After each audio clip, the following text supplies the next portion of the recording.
All right, what's up, everyone? Good morning, and welcome to Shaw Local's Bears Insider Podcast. I am Kyle Nabors, and along with me is Shane Jackson. Sean Hammond is off today, but Shane, thankfully, willing to jump in today, talk some Bears Vikings. Man, Shane, how you doing?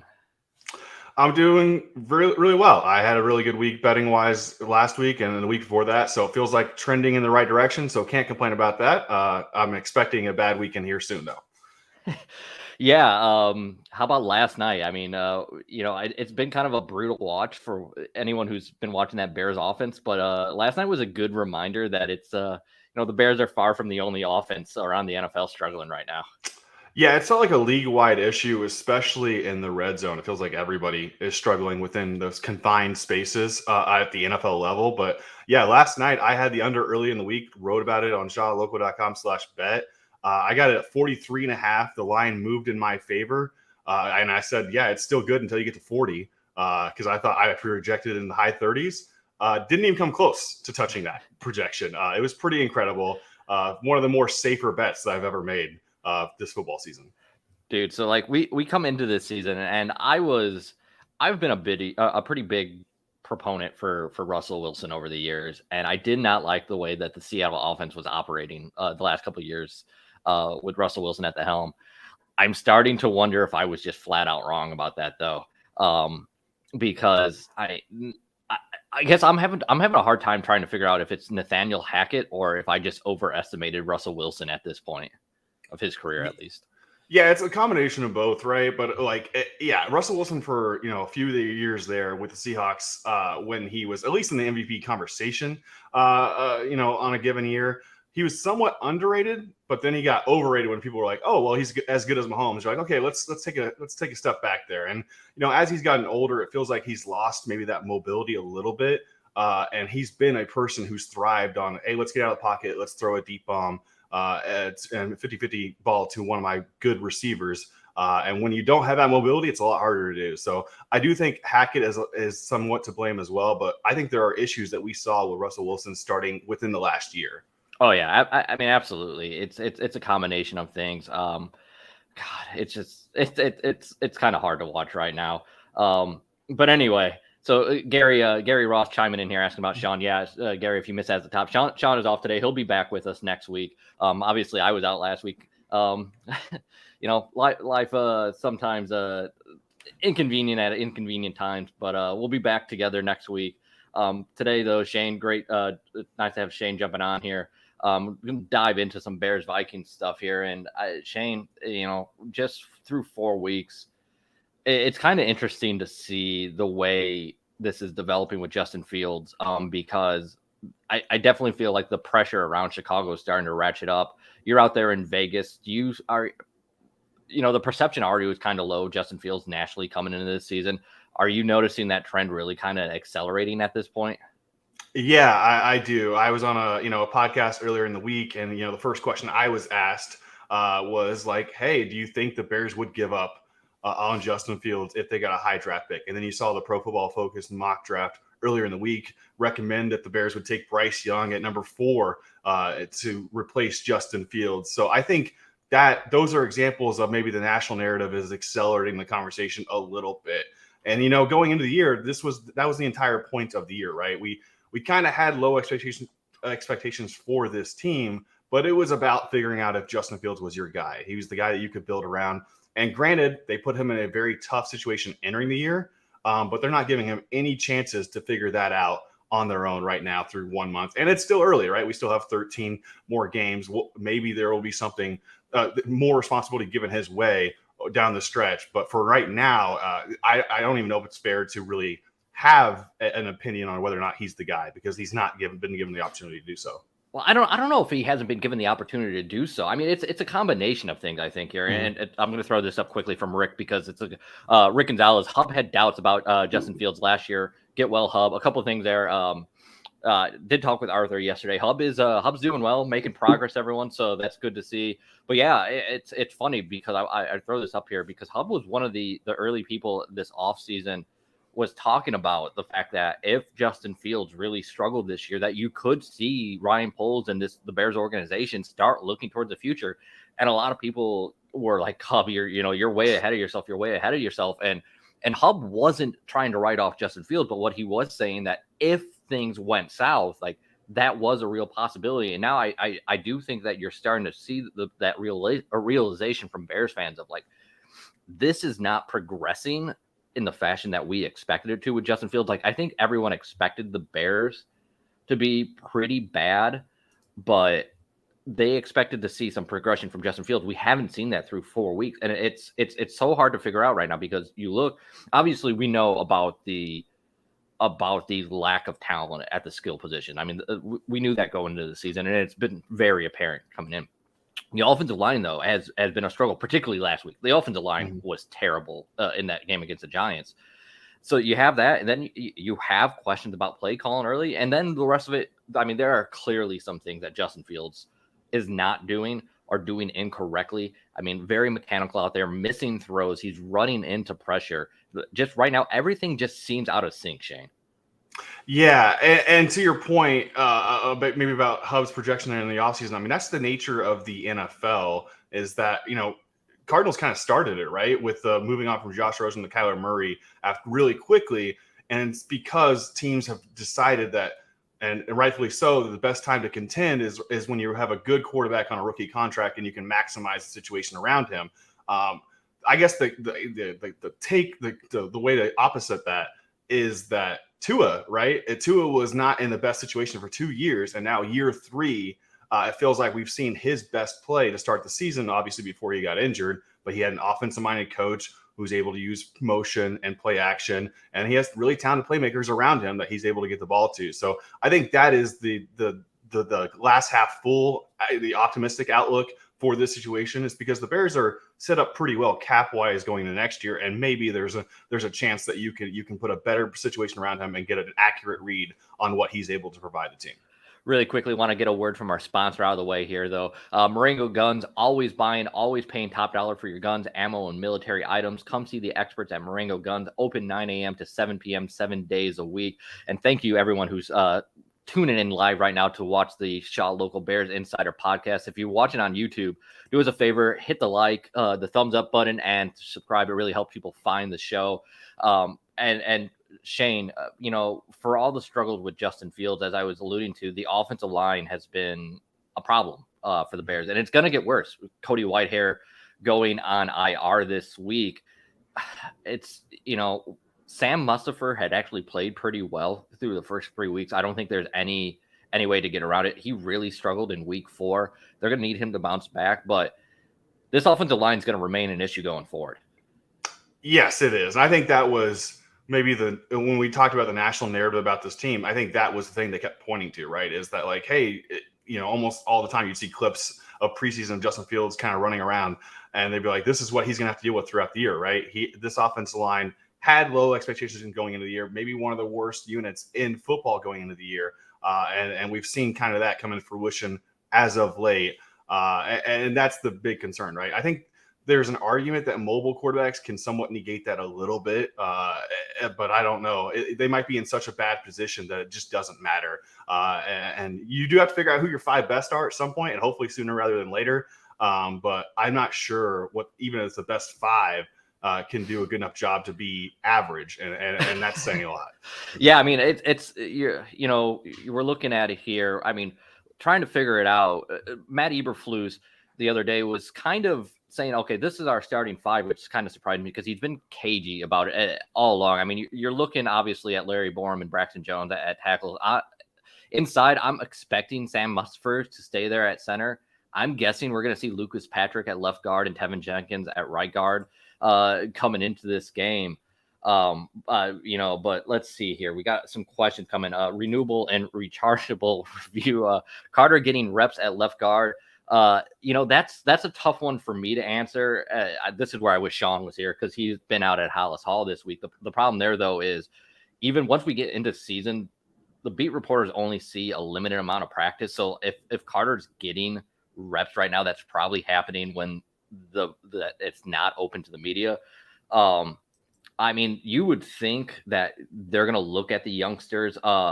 But I would expect someone like Michael Schofield, to have a chance here. Carter might be active, but think they go Schofield first. Mustafer can't play, Gary Ross says.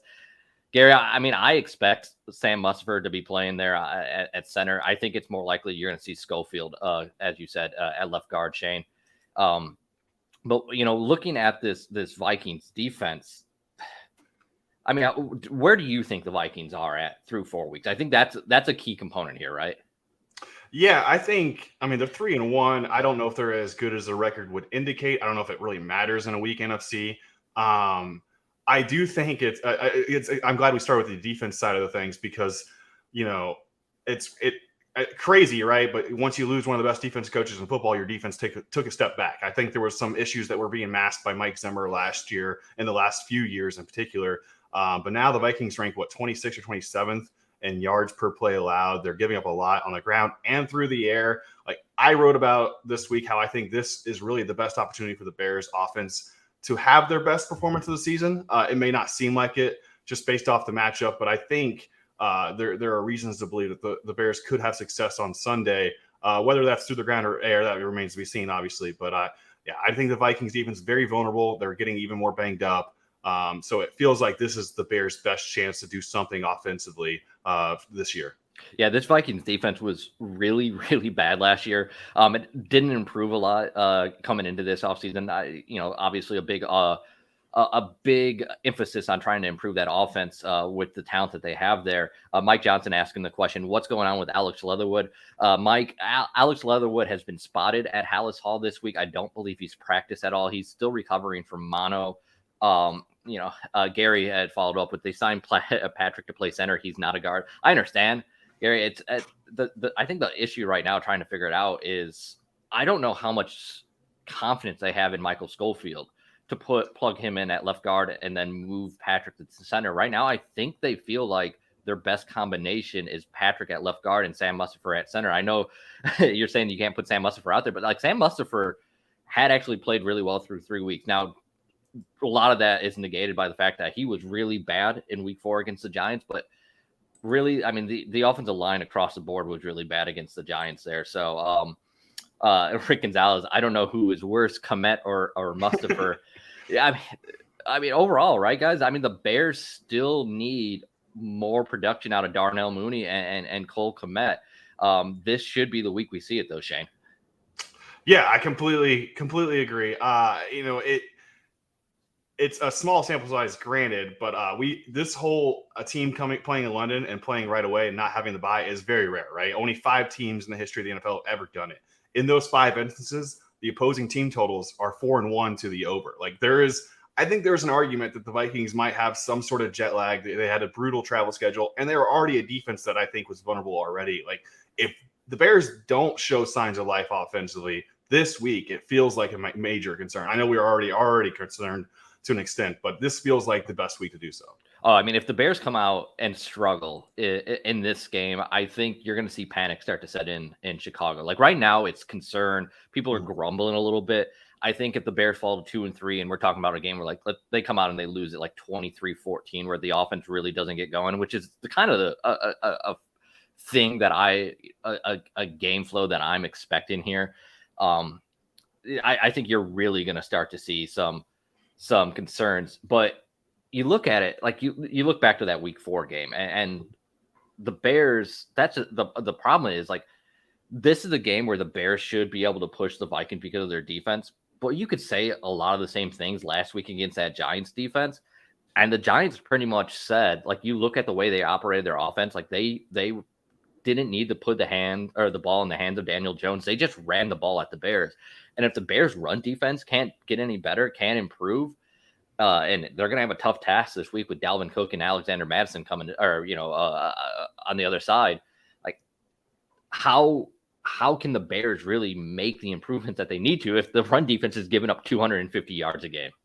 Yeah, I mean, the Vikings haven't had as much success running the ball. I think that is something you can point to a little bit. But again, yeah, I almost gave the Bears run defense the benefit of the doubt, last week, right? Because they had played some pretty good run teams, and even Saquon Barkley, right?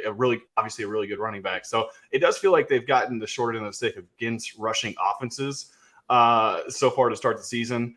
I'm not sure how much easier this one really is. It does seem a little bit easier on paper, but yeah, you're right. I mean, that's a major concern. I think more concerning is the Daniel Jones breaking for a couple, bootlegs and running that over and over again. It felt like, or the team running the Wildcat down the stretch because they didn't have a quarterback and still having somewhat success. I think those are bigger concerns than necessarily the Saquon Barkley putting on a show, because he does that to everybody, right? So yeah. What is that issue? I don't know. I think even the Bears are perplexed by that a little bit. Well, that's what, Alan Williams yesterday meeting with the media and Jailbreak here said really bad gap control. Alan Williams meeting with the media. Michael Dwojak wrote for that. You can find that at shelllocal.com right now. It talked about it's not one thing. It's multiple, or it's different things on different plays. And, gap control definitely was an issue last week for the Bears. And he mentioned that. But, they're talking about running through plays, finishing plays. You just don't see that from the Bears offensive line on a consistent basis. It's the defensive line. It's concerning. Now you knew there was a talent gap, particularly in the front seven of the Bears defense. You expected, I think, because of Matt Eberflus and Alan Williams coming in here, that it was going to be solid enough against the run, though. But I mean, they've looked like really a bottom 5 unit against the run. And when you combine that with the fact that Jalen Johnson has been banged up, still didn't practice so far this week. Kyler Gordon has really been struggling, and despite the fact that you're getting some good play out of your safeties with Eddie Jackson and Jaquan Brisker, there hasn't been a lot to hang your hat on defensively. Yeah, what you can, I think, hang your hat on a little bit is, and I don't mean to be optimistic here, but last week I wrote about how the Bears have done really well in the second half. They have yet to give a second half touchdown on the season. Some of that is noise, right? But I think there is an argument to be made that they make in-game adjustments pretty well. Like the bootlegs stopped having success last week in the second half, if you look back at that game. So I think that is the maybe optimistic or the positive spin on this, is that the Bears have shown the ability to make in-game adjustments. It's whether or not they can be prepared, obviously, early in the game. And eventually they obviously will give up a second half touchdown, and maybe this week. And honestly, the way the Vikings are going to have success, right, is trying to get Justin Jefferson in the rock. And I'm not sure how you stop that. Yeah, I mean, Justin Jefferson's going to be a major part of that game plan. The Bears, I believe, now I got to go back and look here. I don't want to stick my foot in my mouth. I thought the Bears had done a pretty good job against Justin Jefferson last year, but now I start to think back to that last game of the year, and I think Justin Jefferson may have gotten loose in that a little bit. But that will change with Jefferson this week, Gary says. Gary, very feeling really down about the Bears right now, man. You do have to keep things in perspective. I'm trying to. This is the first year of a new regime. This is a team that was expected to be near the bottom of the league, guys. Like I guess I understand the frustration, but try to keep things in perspective here. And I know that's easier said than done. I wanted to go back here, or Rick had a question. Monty coming back this week or next? Kind of hard to tell. He did return to practice in a limited capacity yesterday, I believe. Today, I tell us a lot to see how he's doing. The Bears really do need David Montgomery to come back on Sunday, though, Shane. There it is. I knew at some point I was going to call you Sean. Sean's not even hearing you messed up. Oh yeah, no, I agree. Fun fact, I went to Kansas and covered Khalil Herbert when he played KU football there. And so I was pretty excited about Khalil Herbert to get his opportunity. Obviously, there's a little bit of a drop-off there from David Montgomery to Khalil Herbert. So, yes, they would prefer to have their full arsenal of running backs in a division rivalry. So, yes, even though Khalil Herbert did a fine job last week, I think they would obviously like to have Montgomery back. I'm going to jump back up to a question that Rick had put in earlier. He said, does it help or hurt Justin Fields' confidence when Getsy said Justin Fields had a good month of football when we all know he has struggled? So I don't know if you've seen that from yesterday with Luke Getsy's comments. Yeah, it was kind of a bizarre, might be a strong word, but there definitely felt like a disconnect there where Luke Getsy doing everything it felt like in his power to insulate his quarterback. And it's just, you understand that, like, you don't expect Luke Getsy to come out and throw Justin Fields under the bus, but you also want to, I guess, see some kind of acknowledgement of where they are offensively through the first month of the season. And that really didn't happen yesterday.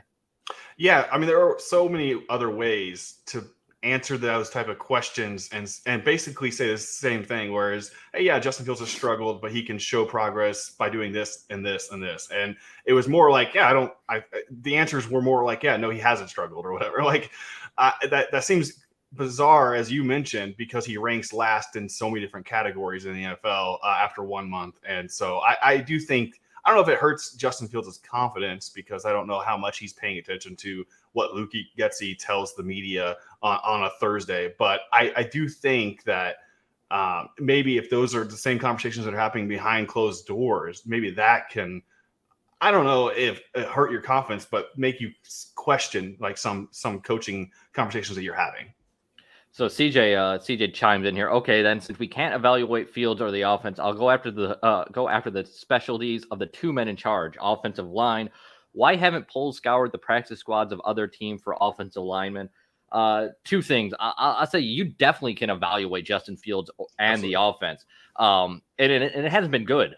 The offense or Justin Fields. I mean, it hasn't been good. Now Luke Getsy is trying to slow roll the evaluation, and this isn't. You shouldn't have a final say on the Bears offense or Justin Fields right now. I think there's absolutely should be concerns, and it's trending in the wrong direction, but you can evaluate it, even if the Bears aren't willing to do that. Now, in terms of practice squads, I don't know what type of talent you're going to go out and find on other teams' practice squads. I think, CJ, this points more towards the obvious problem, which was coming into the season, there was a lack of proven talent on the offensive line. And this was really, and this goes back to, we can go back to February and March. And the way this was coming together was I was really, I guess, irritated by the fact that, okay, you don't want to spend at the skill positions, whatever, that's fine. But you need to have an offensive line that you feel is capable of protecting Justin Fields, so you can properly evaluate Justin Fields in a very critical year, particularly not just because it's his second year, but because it's the first year of a new regime. You need to know where you want to go as an organization after this year. They didn't do that. And now, I mean, you're seeing what happens when you don't have one frontline talent and then the right depth to be able to step in, Shane. Yeah, it feels like pretty much everyone other than the Packers can say, hey, we need to get more depth and pieces on the offensive line, and we need to scour the waivers and the practice squads for that. But yeah, I do think this is an issue that started maybe as early as February, as you were alluding to, and less so about now. Right now, you've kind of laid your bet and you made your bed and you have to lay in it. And so, because even the Vikings, if you look at the Vikings, they're probably saying, well, we need better performances from the interior offensive line, where the Bears have struggled as well. So I think this is kind of almost a league-wide issue. It maybe points to why scoring is down a little bit. Is there's a lot of teams that can say our offensive line can be better. Now, can anybody say they're as bad as maybe the Bears? Not many, if any. So I think that is the problem, and it goes back to what you were saying as early as February. Rick with we need wide receivers that can get open on their own. Yeah, that's certainly been an issue. I mean, it's partially been that. It's partially been, I mean, Justin Fields has missed open receivers. He's missed reads. He's had guys. Darnell Mooney running a vertical route last week, I think, was a very apparent play. I know Adam Hogue had tweeted about it. There are missed plays. There are missed opportunities. Wide receivers aren't doing enough. Everything seems to be a bit out of sync, Shane. Yeah, I mentioned that on last week's podcast. Is like it's never as simple as like one thing, right? There's a lot of different issues that are going on with this offense. Going back to where all the way back to the offseason to what's been put in place here in this group, but also just like when you get in the red zone, Darnell Mooney runs a wrong route on first down. Justin Fields doesn't see it and doesn't make the right read. Like there's so many different issues happening within this offense that it's hard to just say pinpoint to one blame one person. So it does feel out of sync, other than maybe the running game, right? They found success doing that, but everything else within the passing offense has felt funky and not clicking at right now. One small thing that could be a help in the coming weeks. It's not going to be a help this week. At least I don't think so. It doesn't sound that way, and I'd be really surprised. N'Keal Harry was his 21-day window to come off IR was open. He was back at practice this week. That could be a help. He looked really good in the offseason, and former first-round pick with the Patriots. That obviously things didn't work out there. It's a bit of a lottery ticket at this point. But when you're the Bears, you're really willing to accept any help as you can get at this point, right? But let's see what else we got here, guys. One thing I want to hit on here, and if you guys could in the chat, how do you guys feel about the play call, and particularly on offense through the first 4 weeks of the season? Because I've been a bit concerned by the off the play call. I look at that 3rd and 2 call where the Bears are trailing in the fourth quarter last week. They end up running the ball up the middle with Khalil Herbert. It gets stuffed, and then they end up punting, which was another issue that I wasn't a huge fan of at that point of the game. But you're struggling. The interior of your offensive line struggles all game long. You're in a 4th and 2 situation or 3rd and 2 situation. Run it up the middle, it gets stuffed. You punt. The play calling has been a sore spot, I think, for myself, at least, Shane. Yeah, I think we mentioned this on the week 1 recap. We were recapping a win in a monsoon over the 49ers, and I was like, well, there's already some alarm bells ringing about the play calling. I gave them the benefit of the doubt because it was played in a monsoon, but it felt like they were really conservative, and that has proven to be the case through 4 weeks here. And I think one way to point to that is the fact that the Bears in the red zone have run almost 76% of the time, like had a run play on 76% of the plays in the red zone. Like they have red zone issues right now. They were 0 for 3 in the red zone last week against the Giants, and that probably proved to be the difference in the game. And the fact that the team defenses are able to know what's happening because you're running so much of one type of play here, that I think that's an issue too. So yeah, I think it's been conservative across the board. I think there were a couple of tight end screens that were pretty questionable last week in their exact position. So I would be concerned if I was a Bears fan about this play calling. I think there are issues that are more than just the play calling, but I think that is one of them. And CJ, I'll throw this back up here. CJ says, feels like the play calling was more open in the preseason. Yeah, you go back to that last preseason game against the Cleveland Browns, and I think it really gave Bears fans some optimism and some hope that they were going to see a more professional, a more balanced looking offense than they had seen under Matt Nagy. And it really hasn't been that way. Obviously, you want to go with the strength of your offense. If the Bears are doing a better job run blocking, David Montgomery, obviously a tremendous running back, but it has not looked like an NFL offense through 4 weeks. And I got to say, like we alluded to earlier, if it doesn't come this week against the Vikings, I'm a little worried to see the tenor of this podcast on Monday when Sean and I do it. We do plan on hitting this up on Monday, guys, to do a week 5 recap for you. I'm worried to see what Bears fans how they're going to react to another bad performance. Yeah, the tone seems pretty down already. I can't imagine what it would be like if you go and say, like right now, their team total is 17.5 points at Caesar Sportsbook. So if they don't get to at least 17, I can't imagine what the tone is on Monday. I think Getsy is trying to be conservative because he knows that the O-line can't protect long enough. Well, a little bit. I mean, I understand what the thought process there, but Justin Fields, I believe, is holding the ball the longest of any quarterback in the league. So, a little bit of that is designed. But I mean, he's got to get the ball out quicker, and that just hasn't happened on a consistent basis either. I mean, it's a combination of things, right? He's not getting the ball out quick enough. He's run into pressure sometimes. There's times that he's needed to step up into the pocket or stay within the pocket, and he's run into a sack. Now, that's a little understandable when you're talking about you're getting pressure right up the middle every damn time. I'd want to run away too, but that's what's making everything so hard to really evaluate. And I really don't know what the Bears can do to fix this in the short-term situation here. Brent, I'm not quite sure. He said, do they have the players to call much more than what they are? I think you're saying, do they have the skills? Like, I mean, you can't run an NFL offense this way, Shane, right? No, and I always struggle with the idea that the coaches are calling it because the offensive line can't protect long enough. Like that I know that is a common discussion point around a group like this, but I struggle with it. I'd rather just see it, right? I'd rather see them try. I know Justin Fields is a big reason why, as you kind of alluded to with the way he holds onto the ball. But I'd rather just see them try and put an effort in to maybe getting those plays and see what happens rather than, and, take that sack if it happens. But like, I don't know. I don't think you can win or have success long-term by being this conservative. And especially in today's NFL. So no, I'd rather at least take the chance and have Fields throw more than 17 times in a game and see what happens. Yeah, I think that's a fair point. By the way, guys, we're getting ready to wrap up here soon. We got to get going here. But if you have any other questions, throw them in the chat. We'll try and get to them before we sign off. I think that's a fair thing to say. Like, who if this really is a rebuilding year, which come on, we all know this is for the Bears, you're trying to do your evaluations. This is a matchup where you should be able to take advantage of the Minnesota defense, open it up. If it doesn't work, it doesn't work. But like at least you can get a little more on film to where you can hopefully start to make the adjustments that are needed. But like it has to be difficult to find out exactly what you have if you are being as conservative as the Bears have needed to be, or at least the way they've played it. Gary Ross says the Vilder Shadow Jefferson is if Jalen is out, I'm guessing.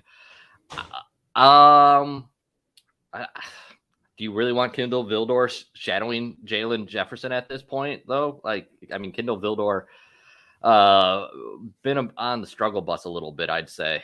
I really don't know what they're going to do if Jalen Johnson is out, how they're going to slow Justin Jefferson down. Yeah, in the Packers game, the Vikings moved Justin Jefferson a lot across the field and kind of looked for matchup advantages, and they've done that a little bit as well throughout the season. It feels like that no matter what the Bears plan to do, that's probably the Vikings plan. Kevin O'Connell is going to say, "Where's Kyler Gordon? Let's move Justin Jefferson around there, and let's see what happens, and let's get our best player in this game the ball as much as possible." And I'm not sure what you do. I think it's one of those, in basketball, it's a common strategy to say, hey, the best player, let him eat, and we'll try to stop everybody else.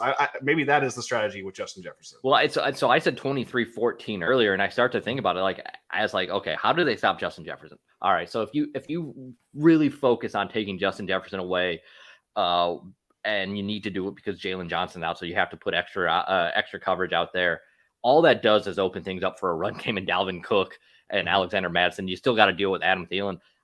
This just sets up to me as a game where the Minnesota Vikings are going to probably be able to do whatever they want offensively against this Bears defense, to where the Bears are going to need to put points on the board. So they better come out aggressive. Like if let's say they come out on that first possession, they get the opening possession. Like I want to see a script that is actually a bit pass heavy. Like I want to see them come out and try and open up the offense early. If this turns into a shootout, it turns into a shootout. You're probably not stopping the Minnesota Vikings. You better find a way to score this week.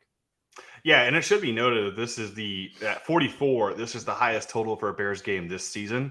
If it ends up being 44, the previous high was 41.5 in that Packers game. A game that should have gone over as well. But the odds makers are basically saying that a combination of both, like the Vikings are going to be able to do what they want offensively, but this should be the chance for the Bears to also put up some points as well. So, I think that speaks to like that philosophy. That's what you should expect from this game when these two teams face. CJ says, I'd almost make Cousin beat me if I was the Bears. Listen, I'm a big fan of make Kirk Cousin win football games. He will give them away occasionally. And that is one thing.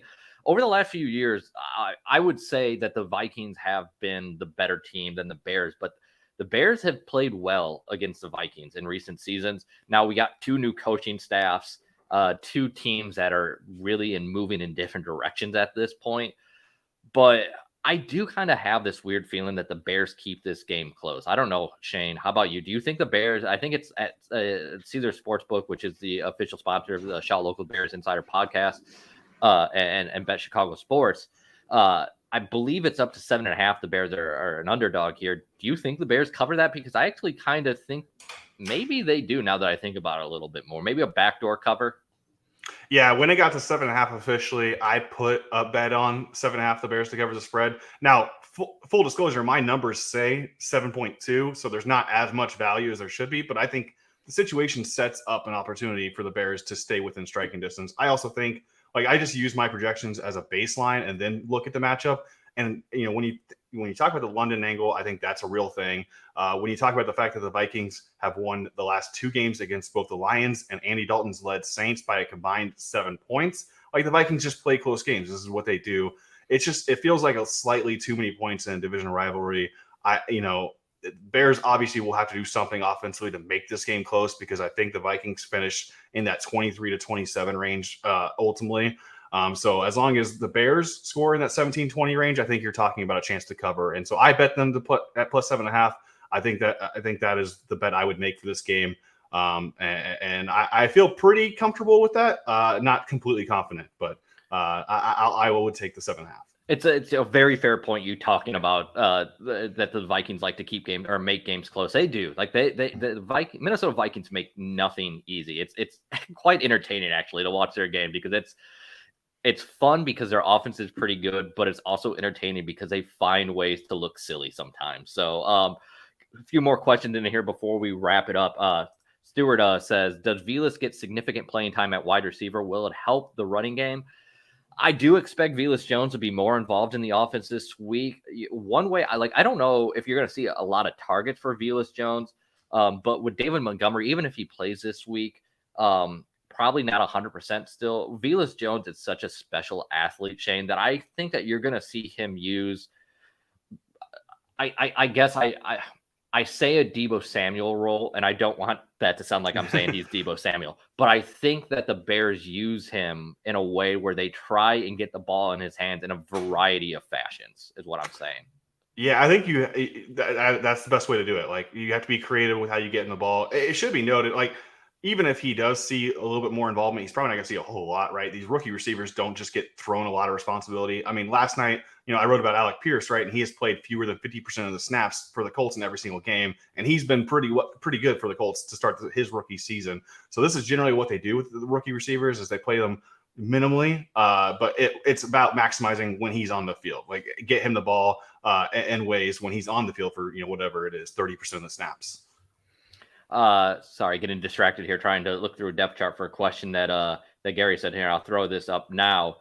If you were Bears coaches, what is one realistic player you would start over a current example or a current starter? Example, Sanborn over Joe Thomas. Shane, do you got any thoughts on that one first? I'm sorry, I'm kind of putting you on the spot there. Not at all. No, no, that seems like a more of a question for you. I am not as familiar with it. So, Gary, I would say right now, I think Sanborn over Thomas is probably the most logical one in terms of trying to get some better gap control, better run defense, see if that works. Obviously, the other idea is offensive line. I just don't know what you have at offensive line right now that makes you feel confident enough to make that move. I think if the offensive line struggles again this week, then maybe you'll probably see changes in game if the offensive line comes out and struggle. I think you'll see Michael Schofield go in there. But I think you're probably on the right track with Sanborn over Thomas. Let's see here. Brent says, will Eddie Jackson have another INT? That is definitely one bright spot, Shane. Eddie Jackson off to a really good start to the season. It's something that Bears fans have really been hoping for since he got that big contract extension coming off a really good year back in a couple of years back. Sean actually had a really interesting thing in Bear Down Nerd Up this week. I don't know if everyone has seen that. If not, go to shawlocal.com right now and give that a read. He had a nugget though, Shane, that I thought was interesting. Before last week, the Bears were 12-0 when Eddie Jackson had an interception, which is quite an odd stat. Yeah, that's insane. Maybe not insane is the right word, right? Because turnovers are such a swing and win probability on any given game, right?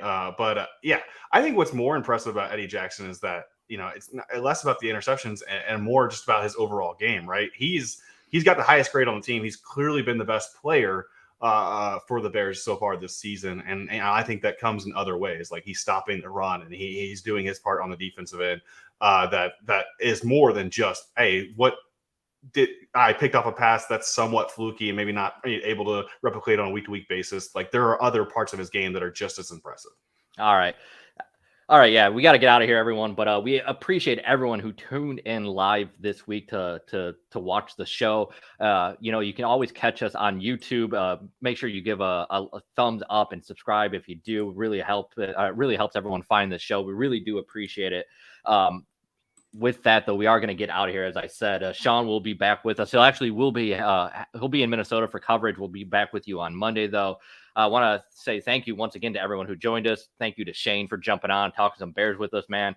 Really quickly, though, any other things this week in NFL that you're finding interesting that you're paying attention to?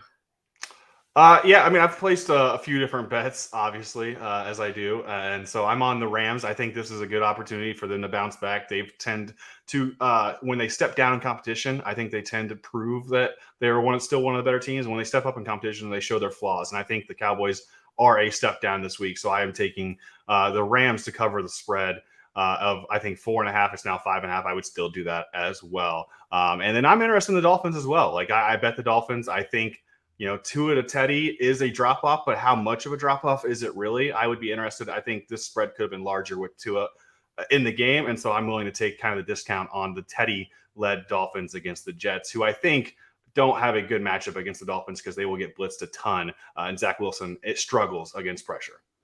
All right. Well, everyone enjoy week 5. It's going to be a fun weekend of football across the NFL. And we'll talk with you next week. Sean will be back and looking forward to talk Bears Vikings.